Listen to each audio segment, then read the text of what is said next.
Dalawang wanted suspects arestado sa Cavite at Taguig. Ang isa sa kanila nahaharap sa kasong acts of lasciviousness matapos umanong hipuan ang asawa ng kanyang kaibigan. Si Bernard Haudian sa detalye. Bernard. Inaresto ng mga pulis Maynila ang construction worker na ito sa Bacoor, Cavite na wanted sa kasong acts of lasciviousness. Ayon sa pulisya, sinapahan ng kaso ang suspect matapos umanong hipuan ng asawa ng kaibigan nito noong Pebrero sa Makati City.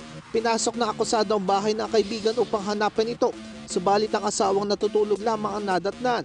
According to him, ginising niya yung babae. Parang tanungin ko asan yung kaibigan niya na asawa ng babae.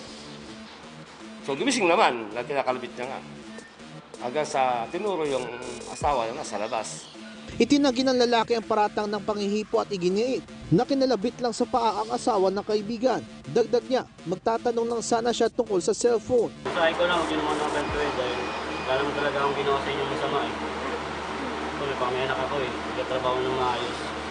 Ano naman, hindi na akong ganun. Isang babae ang sinilbihan na warrant of arrest sa mga pulis Maynila sa Taguig City dahil sa kasong serious physical injuries.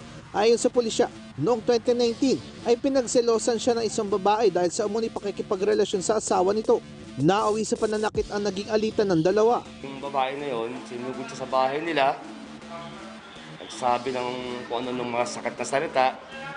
Hanggang sa napikon siya, sinugod niya, kakalmot niya hanggang sa nagkaroon doon ng damage sa tenga. Dati na kinasuhan ng babae dahil sa pananakit, subalit hindi nakakadalo sa pagdinig sa korte, kaya binabaan ng warrant.